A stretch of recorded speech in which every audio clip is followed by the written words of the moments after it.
Amazon DSP is about to overtake Google, the Trade Desk, and every other programmatic platform, and it's not because Amazon is spending more or buying better inventory. It's because they have 3 structural advantages no competitors can replicate. And if you're running ads anywhere else without understanding what Amazon DSP can do that they can't, you're leaving money on the table. Industry analysts project Amazon will capture 15 to 20% of the entire US programmatic ad market by 2027. That's not hype. That's Forrester and eMarketer looking at what's happening right now and seeing where it's heading. I'm going to break down in this video the 3 reasons DSP is untouchable: buying data depth, AI prediction accuracy, and streaming inventory that actually drives purchases instead of just awareness. The third one is the game changer, because every other platform treats streaming as a brand building channel. Amazon's just turned it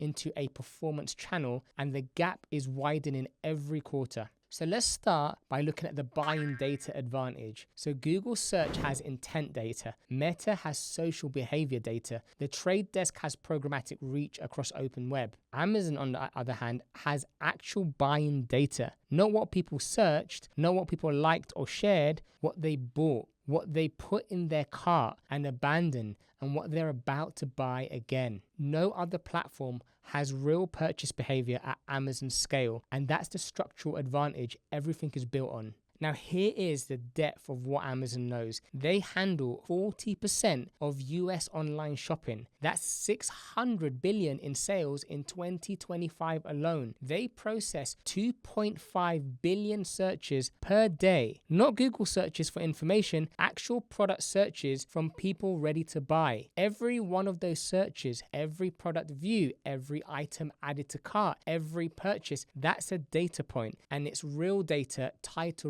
real people and not guesses or tracking cookies. Amazon's system covers 90% of US households. That means they can track the same person across Fire TV, Prime Video, their home, their computer, Alexa, and tie all of it back to what they actually buy. Google knows you searched running shoes. Amazon knows you bought running shoes, which brand, what size, what price point, whether you returned them, and whether you brought socks with them.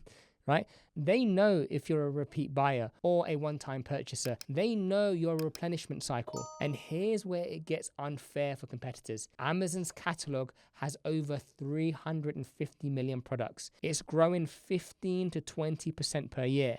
New product, every new seller, every new category. That's more buying data feeding back into the system. Now, this creates a data advantage. The more people buy on Amazon, the better Amazon gets at guessing what people will buy next. The better guesses, the better the ads targeting. The better the targeting, the more brands spend on Amazon ads. The more brands spend, the more shows and partnerships Amazon can get. It just builds on itself. Netflix doesn't have this. Roku doesn't have this. Google has search data, but not purchasing data. Meta has likes and shares, but not what people actually bought. The Trade Desk has reach, but can't track from ad to checkout. Okay, now here's what it looks like in practice. A beauty brand runs ads on Meta targeting women 25 to 45 interested in skincare. Meta shows ads based on pages they liked and posts they clicked. Same brand runs ads on Amazon DSP. Amazon targets women 25 to 45 who bought skincare in the last 90 days, buy again every 30 days, are close to needing more, and usually buy premium brands over $40. Now, which targeting is more likely to work? The one based on what they clicked, or the one based on what they actually bought and when they'll buy again? Brands using DSP are seeing 35% better targeting results compared to other platforms. That's not a small difference. That's a big advantage based on data no one else has. Now, this next bit is huge. Superior AI prediction. Traditional programmatic platforms use AI to optimize bids and placements. Amazon DSP uses AI to predict what you're going to buy before you search for it. Amazon's AI doesn't just react to signals, it forecasts behavior and purchases before they happen. Now, here's how it works. Amazon Marketing Cloud, which works directly with DSP, runs smart computer programs on billions of data points. It's not just looking at What you did is guessing what you're going to do next. Likelihood scoring. The system calculates the chance that someone will buy a specific product in the next 7, 14, or 30 days based on how they browse, what they bought before, what's in their cart, and what time of year it is, stopping customers from leaving. Now, if you sell products people buy over and over, the system can predict when a customer is about to stop buying from you, when their usual reorder time is coming up, and when they haven't bought yet. DSP can show them an ad 3 days before they would have looked at a competitor. The system doesn't just show ads to everyone, it predicts who will actually buy after seeing a streaming ad versus who won't, and doesn't waste money showing ads to people who won't buy. This is why Amazon's smart bidding in DSP beats manual bidding by 20 to 40% in most categories. It's not guessing, it's calculating the odds in real time based on real buying data. And here's the best part. Full funnel campaigns launching in 2026 takes this even further. The system predicts the entire customer journey from first hearing about you to buying, and automatically changes the ad creatives, where it shows, and how much it spends based on where each person is in the buying process. So Google's system tries to get more clicks, Meta system tries to get more likes, Amazon's system tries to get more purchases, because that's the data it has. Now, H&R Block case study from late 2025, they use DSP with AMC predictive models to target people most likely to need tax services in the next 30 days based on buying patterns, search behavior, and historical tax season activity. Results: 144% conversion lift compared to standard programmatic targeting. Not 14%, I'm going to say it again, 144%. Another example, Unilever ran DSP campaigns using AI to predict repurchase windows for consumable products. The system identified customers 25 to 35 days post-purchase, right before they typically reorder, and showed them reminder ads. 25% ROAS improvement over broad targeting, because the AI didn't show ads to people who just bought or people who weren't ready yet. It showed ads to people in the exact window where they were about to buy again.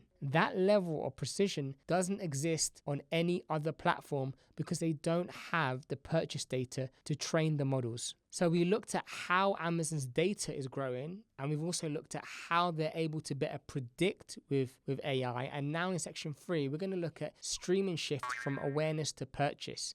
So every ad platform treats streaming TV as an awareness channel. You run a commercial, people see your brand, and maybe they remember it later when they're ready to buy. Amazon turns streaming into performance channel. You run an ad, people click add to cart on their TV remote, and they buy right there. Now, streaming used to be top of funnel brand building. Amazon made it bottom of funnel conversion. So here's the scale first. Amazon DSP reaches over 200 monthly viewers on Prime alone. That's up 15% year over year. And in deals with Netflix in 11 countries, Disney Plus, Hulu, ESPN, Roku with 80 million homes, Spotify, you're looking at about 300 million plus monthly viewers in the US who see ads. That's huge reach. But reach isn't the advantage. The advantage is what happens after people see the ad. Interactive video ads on Prime Video let viewers take action without leaving the screen. They see an ad for running shoes, they click the remote, product details pop up, they add to cart, done. No switching to their phone, no trying to remember the brand later, no I'll look that up tomorrow. Buying happens right then when the Amazon data shows. Interactive video ads boost sales 3 to 4% points compared to regular streaming TV ads. Shoppable ads during live sports like the NBA, NFL, Thursday Night Football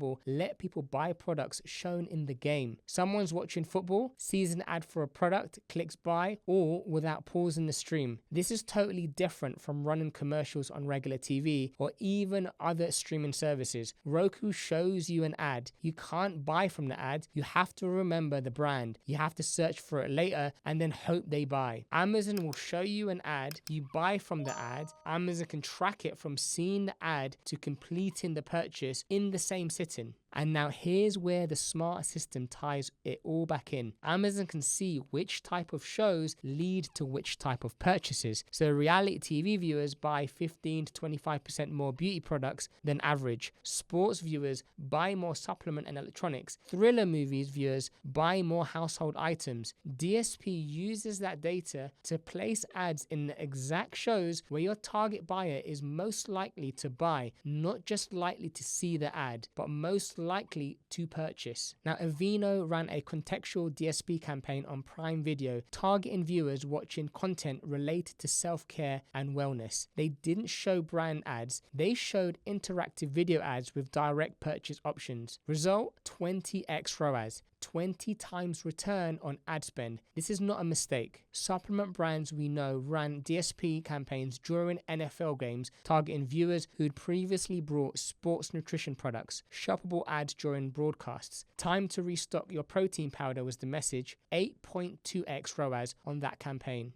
Now, this was not because the creative was genius, it was because the timing and the placement were surgical, and buyers couldn't convert instantly without friction. Compare that to running the same ad on regular TV or even YouTube. You show the ad, maybe they remember, maybe they search later, and maybe they buy. DSP closes the whole process in the same sitting. That's why streaming on Amazon DSP isn't just about getting your name out there anymore, it's about getting sales, and no other platform can do that at this size. Okay, so let's put everything together now. Why does this mean DSP will overtake everything? Regular ad platforms are built on guesses. Amazon DSP is built on actual sales. Google guesses that search means you want to buy. Meta guesses that clicking likes means you're interested. The Trade Desk guesses that more people seeing your ad equals more value. Amazon knows what you bought, when you bought it, and when you'll buy again. The platform with the best data will win, and no one has data like Amazon. And this is what the experts are saying. eMarketer thinks Amazon will get 15 to 20% of all US programmatic ad spending by 2027. That would make it the second biggest programmatic platform behind Google, bigger than a Trade Desk in retail advertising. Forrester thinks Amazon will beat Meta in total ad spending by 2027 or 2028. Not in one category, in total ad money. Why? Because of the three advantages that build on each other. First, real data that works with privacy rules. As tracking cookies go away and following people gets harder, Amazon's direct customer data becomes way more valuable. They don't need to guess who you are, they know. Second, tracking from ad to sale. Every other platform shows you numbers like views, clicks, likes. Amazon shows you purchases. You can track an ad view all the way to checkout and tie money directly to ad spend. No other platform does that at this size. And third, smart systems that just get better. The more buying data Amazon collects, the better predictions it makes. The better the predictions, the better the return. The better the return, the more brands move to Amazon DSP, and it keeps on building. And the partnerships keep growing. Netflix deal in 2025, Disney Plus and Hulu, Roku, more coming in 2026. Every new partnership adds more shows, more data, which makes the system smarter, which makes targeting better, and which gets better results. Right now, Amazon DSP ad money is growing 24% year over year. That's faster than Google's programmatic business and faster than Meta's overall ad growth. Brands that move budget from Meta and Google to Amazon DSP in 2025 are seeing 30 to 40% better results, lower costs to get a customer, and higher returns and better tracking. Big brands like Procter & Gamble and Unilever are moving serious money into DSP for complete campaigns, not as a test, as a main strategy. If you're spending six figures monthly on ads, you're not testing DSP, you're competing with one hand tied behind your back because your competitors are using a platform that knows what people buy, predict when they'll buy again, and get sales directly from streaming ads. Amazon DSP isn't just another ad platform. It's the only platform built on actual purchase data instead of guesses about what people might want. It's the only platform using smart systems to predict what people will buy before they search it. And it's the only platform that turns streaming TV from a brand awareness tool into a place where people buy directly from the ad. That's not just a small difference, that's a big advantage, and it's getting bigger every quarter.